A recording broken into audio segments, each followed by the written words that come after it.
D'abord, je crois qu'Israël est un pays de légende, c'est bien, mais il y a des fausses et des vraies légendes. Les vraies légendes, on les garde, les fausses, on les met un peu de côté. On parle énormément, me semble-t-il, peut-être un peu trop, d'un domaine, le crédit immobilier en Israël. Jusqu'où ira-t-il? Que va-t-il se passer? Jusqu'à quand ces crédits vont-ils augmenter? Je parle en termes de volume.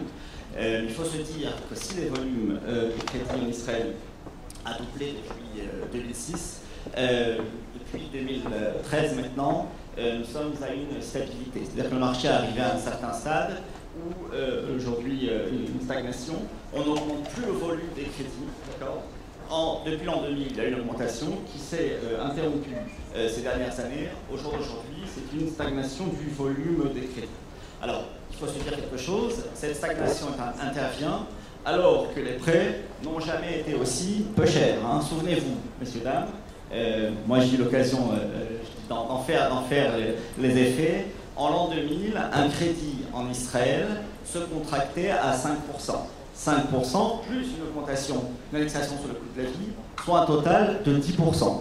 Aujourd'hui, ce même crédit se contracte dans les banques. Donc Mizrahi en est évidemment le leader, mais dans toutes les banques, on va dire grosso modo, le prix de marché aujourd'hui de l'argent, donc de l'argent emprunté sur du long terme, c'est 3% à taux fixe. Je répète, 3% à taux fixe, c'est une réalité. Donc en fin de compte, le prix de l'argent s'est divisé par 3. Alors ça veut dire, oui, l'immobilier a aussi augmenté. Mais l'immobilier n'a pas augmenté 3 en 15 ans. Il a augmenté uniquement 2. Donc ça veut dire que le prix de l'argent a bien plus baissé que le prix de l'immobilier n'a augmenté. Il faut se le dire, il faut le redire. Ce sont des taux exceptionnellement bas. Il serait dommage de passer à côté, surtout qu'ils garantissent une tranquillité pour le long terme, du vrai taux fixe, je dirais, à la française. Est-ce nous en plus sur la typologie de ce marché? Alors, on va tout de suite rentrer dans les détails de la typologie, mais il faut quand même rappeler certaines choses. L'argent, aujourd'hui, qui est mis à disposition par les banques, aurait dû être beaucoup plus important, suivant le principe de tout à l'heure. Si l'argent est devenu bien moins cher que ce que l'immobilier a augmenté, l'argent aurait dû en effet être encore plus important que ce qui est aujourd'hui. L'argent prêté par les banques en Israël. Ce qui veut dire concrètement qu'il y a sûrement une raison externe qui fait que les banques n'ont pas prêté plus qu'elles auraient, comme elles l'auraient voulu. Et quelles sont ces raisons? Eh bien, c'est une dizaine de réformes que la Banque d'Israël a mis en place depuis 2010, d'accord, une dizaine, je précise bien. Imaginez un système bancaire qui doit subir 10 réformes, comme la limitation du montant prêté, comme la restriction des taux d'intérêt variables, bref, toute une série de choses qui a tendance à réguler un marché en pleine explosion, qui a tendance à freiner une certaine frénésie, et je pense aussi à sécuriser la stabilité des banques en Israël, ce qui est très profitable, mais ce qui pour nous, banquiers, nécessite d'avoir plus de difficultés à prêter, donc moins de capacité à prêter cet argent, donc évidemment, ça vient freiner le montant de l'argent prêté, malgré le prix extrêmement attractif. Alors, vous disiez, Laura, la typologie de cette...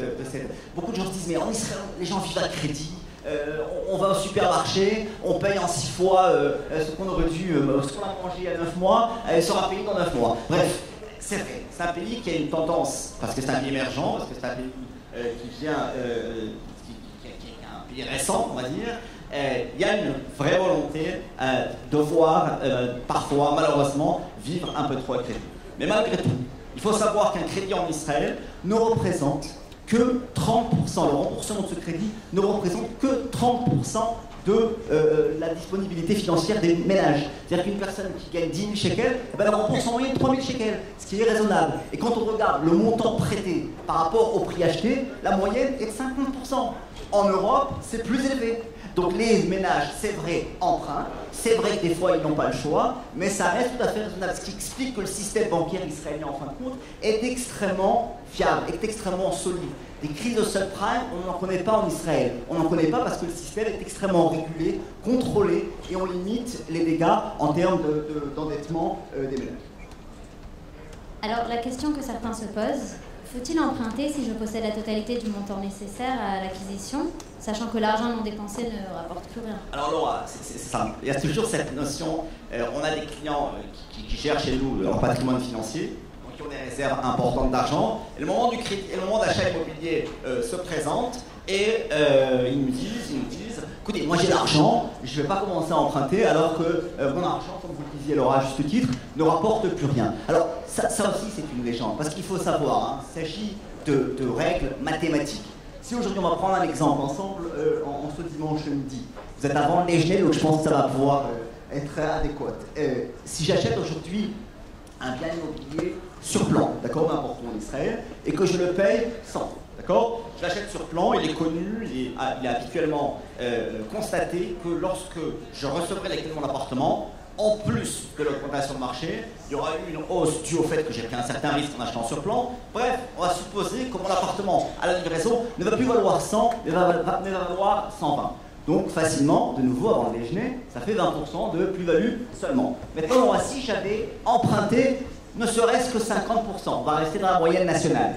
J'emprunte 50%, donc je n'ai mis que 5 ans, j'ai pris un crédit à côté. Évidemment, la plus-value, elle double. Même si je retire les 2 années de financement, ça va être 4% à retirer. Je suis à 40% de plus-value sur mes deniers investis dans cet appartement. Donc ça, c'est un effet de levier classique auquel on ne pense pas nécessairement, mais ce qui explique qu'aujourd'hui, comme une dame importante, propriétaire de la banque Apple, une concurrente, une Sari Harrison, va acheter un appartement à 100 millions de shekels à Tel Aviv, elle va l'acheter à crédit. C'est pas parce qu'elle n'a pas d'argent, c'est tout simplement parce que financièrement parlant, cette somme qu'elle ne va pas investir va lui permettre de faire autre chose et que sa rentabilité, sa plus-value sur les avoirs placés va tout simplement augmenter et on peut aller comme ça de façon extrêmement régulière. Nous sommes à une conférence économique pour les juifs français en Israël. Les crédits israéliens ont mauvaise réputation. Sont-ils enfin comparables à ce qu'il se fait de l'autre côté de la Méditerranée? Alors c'est vrai, hein, il y a beaucoup de choses qui ont une mauvaise réputation en Israël. On le vit au jour le jour pour certains d'entre vous, d'entre nous.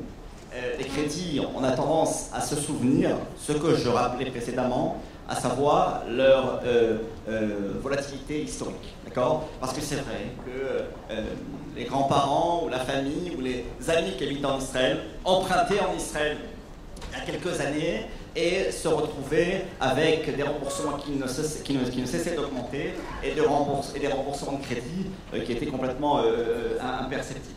Alors aujourd'hui, j'aimerais que ce soit le message qu'on retienne peut-être de ce moment passé ensemble.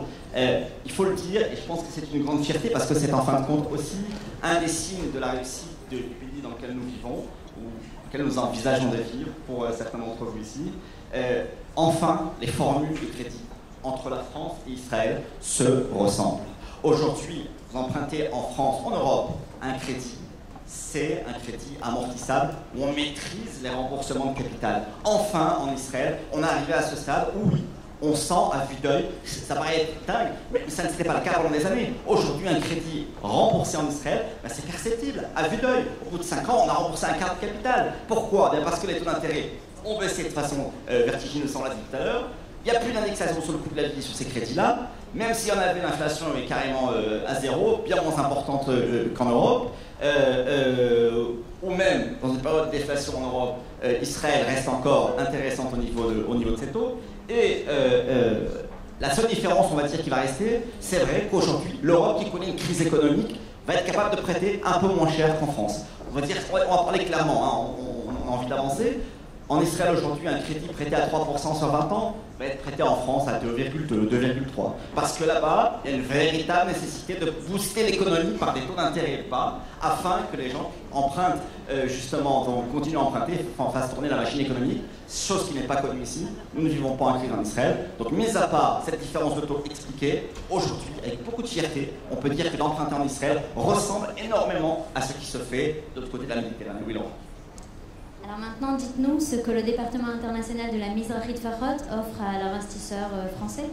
Alors, c'est vrai qu'on est très content de pouvoir enfin faire ressembler le modèle économique des banques en Israël à ce qui se passe en France. Moi, j'aime le dire parce qu'on a vécu des choses complètement différentes. Aujourd'hui, emprunter en Israël à 3% à taux fixe, c'est possible. Il faut le redire pour y croire. 3% en Israël à taux fixe. Les gens disent c'est normal, en Europe on prête à 2,5. Oui, mais c'est parce qu'on compare à ce qu'on compare aujourd'hui. Mais moi, j'ai eu l'occasion de connaître le système en l'an 2000 pour un premier achat immobilier. On prêtait à 10%. Et on disait merci à la banque. Aujourd'hui, c'est 3 fois moins. Donc oui, aujourd'hui, économiquement, le système bancaire israélien peut être comparé à ce qui se passe. Alors évidemment, nous, dans ce cadre-là, au département international de la Banque Mizrahi Tfachot, on a mis en place 4 centres de banques privées francophones. À Tel Aviv, évidemment, nous sommes. Tel Aviv, Jérusalem, Ashdod et bien sûr Natania. Alors, c'est des centres de banque francophones, j'insiste, avec un personnel qui sont dotés de 15 banquiers français. C'est pas uniquement francophone, c'est français. Je vous dis ça pas parce qu'on a une adoration particulière plus que ça pour la France, mais c'est que souvent le français ne suffit pas. C'est la culture bancaire française qui est nécessaire. Parce que quand une personne vous dit en Israël, une personne qui n'a pas habité en France, vous dit c'est un prêt au fixe, oui, pas de problème. Et que vous voyez à la fin du mois qu'il y a une indexation sur le coût de la vie, parce que ça s'appelait comme ça en Israël. Il ne vous a pas menti, mais c'est comme ça que ça s'appelait les choses. Vous comprenez bien que ce n'est pas ce que vous avez contracté. Quand un banquier français vous dit, monsieur, c'est un crédit taux fixe à 3% à la française, vous savez exactement ce que vous allez obtenir. Donc nous, dans ces centres de banque privées, nous avons 15 personnes, 15 banquiers français, dont des directeurs d'agence, à même de servir la clientèle. Nous faisons deux choses particulièrement. La gestion de fortune d'une part, car évidemment, c'est aussi important, c'est aussi notre métier, et l'accompagnement immobilier. En tant que première banque hypothécaire du marché israélien, c'était normal. Et pour les clients qui ne peuvent pas arriver en Israël? Alors, on est en mesure de rencontrer un client demandeur dans son pays d'origine, dans le cas de manifestations communautaires et autres salons d'investissement notamment. Donc, ceux qui ont encore un peu de famille qui restaient de la Méditerranée, maintenant, ce fera un plaisir de pouvoir les rencontrer dans ce cadre-là. J'ai entendu dire que la banque lance même une plateforme d'accueil téléphonique francophone disponible de 7h à 23h. Et même la possibilité d'y laisser des instructions 24 heures sur 24. Alors ça, les amis, c'est extraordinaire. On en est très très fiers à la Banque Mizrahi. 24 heures sur 24, en français, avoir la possibilité de laisser un message à son banquier et d'être traité de 7h à 23h. Vous imaginez la personne qui travaille moins, la personne qui n'est pas nécessairement branchée aux mêmes horaires qu'Israël, avec les difficultés que vous connaissez sûrement, de joindre enfin, en français, la possibilité de le faire de 7h à 23h. Le client vous dit « Banque Mizrahi, Shalom, bonjour » et on vous écoute, on est là pour traiter vos demandes. Alors avant de passer peut-être à quelques questions du public, donnez-nous s'il vous plaît votre sentiment quant à l'état du marché immobilier et peut-être un conseil dans le domaine. Alors on va faire très vite, parce qu'évidemment le temps passe vite quand on est en bonne compagnie. Moi je crois très franchement pouvoir dire, et en tout cas c'est les analyses de nos experts à la première banque hypothécaire du marché immobilier, les prix ne vont pas baisser, il ne faut pas se leurrer à ce niveau-là. Moi je considère qu'il y a encore de très bonnes affaires à faire au centre du pays. Regardez une ville comme Natania comparée à des villes qui sont aussi lointaines, si éloignées que Natania de Tel Aviv. Prenez une ville qui est à 20 km de Paris, comparez les prix en valeur absolue. On est aujourd'hui à 3 000 € le mètre carré dans une ville comme Natania, ça reste des prix tout à fait normaux. Évidemment, si on veut être en première ligne de mer et acheter où tous les touristes achètent, on paye très cher. Mon conseil, éloignez-vous de ces endroits. Enfin, un conseil pour les Français en face d'Alia? Mes très chers amis, ceux qui n'ont pas encore fait le pas, et je pense qu'il y en a peut-être ici, en tout cas les amis ou la famille qui sont encore loin, je voudrais vous conseiller peut-être d'être, si je puis me permettre, de vous entourer d'interlocuteurs fiables, de culture française par rapport à ce qu'on disait, qui vous comprennent vos besoins. Nous, la Mizrahi, on sera heureux de vous accueillir avec un pack spécial Alia, c'est une façon de sourire un petit peu à l'Alia française, qui vous fera économiser des milliers de shekels et de vous accompagner à la française en Israël pour tous vos besoins bancaires. Merci de votre attention.